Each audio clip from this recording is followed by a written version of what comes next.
সবজিটা দেখে বুঝতেই পারছো যে আজকের মেনু কী। তো আজকে রাতের মেনু হচ্ছে চিলি চিকেন। তো ভাবলাম তোমাদের সাথে একটু শেয়ারই করে ফেলি।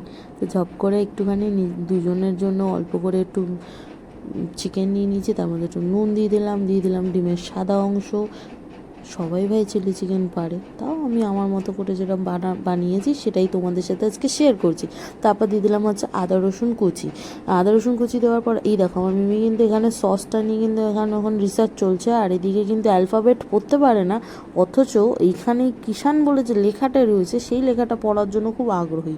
তারপর ওর থেকে সসটা নিয়ে একটু সস দিয়ে দিলাম, বলতে চিলি সস দিয়ে দেবো হচ্ছে রেড চিলি, কারণ গ্রিন চিলিটা ইউজ করবো না, হচ্ছে চিলি চিকেন বলে কথা, তো চিলি চিকেনের ঝালটা না হলে কি করে হয়। তো তারপর দিয়ে দিলাম একটু ব্ল্যাক পেপার, সয়া সস, 1 চামচ ভিনিগার দিয়ে ভালো করে ম্যারিনেট করে নেবো। কিসের সাথে বলো তো? অ্যারারুটের সাথে। অ্যারারুটটা পরিমাণ মতো দিতে হবে, কারণ আমার তো অল্প মাংস, ওই গুনে গুনে ধরো 14-15 পিসই ছিল। তারপরে এদিকে যেটা ম্যারিনেট করে রেখে দেওয়ার পর এদিকে কড়াই বসিয়ে দিয়েছি, কড়াইতে তেল দিয়ে দিলাম ওই পকোড়াগুলো ভেজে নেওয়ার জন্য। পকোড়াটা তো ভেজেছিলাম, পকোড়া ভাজার সাথে সাথে 2-3টে পটাপট গরম গরম কিন্তু সাইড থেকে কিন্তু সাবার হয়ে গেছে, মানে ভাগে পড়েছে সবার 5টা 6টা করে, যাই হোক আমি অনেকগুলোই করেছিলাম। তো তারপরে এইখানে আস্তে আস্তে ভেজে নিচ্ছিলাম। আজকে কিন্তু আমি একা শেফ নেই, আমার মিমিও আছে আমার সাথে, রান্না করছে। ও মানে পকোড়া খাবে বলে একদম পাশে বসে রয়েছে, বাট ওকে দিইনি। আর এদিকে দেখো ওই পকোড়া ভেজে নেওয়ার পর তেলের মধ্যে ক্যাপসিকাম আর পেঁয়াজটা দিয়ে, আর যে আদা রসুন কুচি আর কাঁচা লঙ্কা, যেহেতু চিলি চিকেন তো চিলি না হলে কি করে হবে, তো ওটা করে নিলাম। আর একটা ছোটো বাটিতে মধ্যে একটু বেশি টমেটো সস নিয়েছি।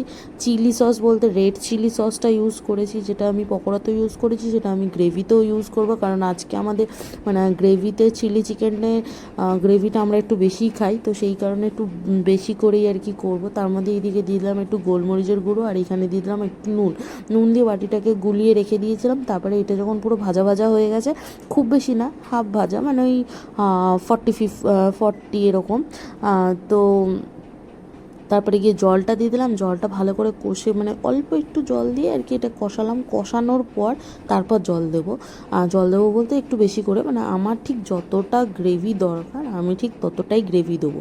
এটা আমি লোতে রাখবো না, কারণ অলরেডি এটা লো ফ্লেমে আমি এটাকে ফ্রাই করে নিয়েছি, তো ক্যাপসিকাম এত মানে বয়েল করার কোনো ব্যাপার না। তারপর দেখো জলটা যেই ফুটে গেছে, তারপরেই কিন্তু আমি সেই যে পকোড়াগুলো ছিল ওগুলোও দিয়ে দিলাম। আমার গ্রেভিটা ঠিক এতটাই দরকার, ওই জন্য আমি দেরি না করে, অ্যারারুট কিন্তু জলের মধ্যে গুলে রাখলে আবার মানে জমে যায়, তো ওই জন্য ঠান্ডা জলের মধ্যে ওটাকে ভালো করে নাড়িয়ে, মানে গোলানোর সাথে সাথে কড়াইতে যখন জোরে আঁচ দিয়ে ফুটবে তখনই কিন্তু ঢালতে হবে, কারণ লোতে ঢাললে অ্যারারুট কিন্তু ডালা পেকে যায়।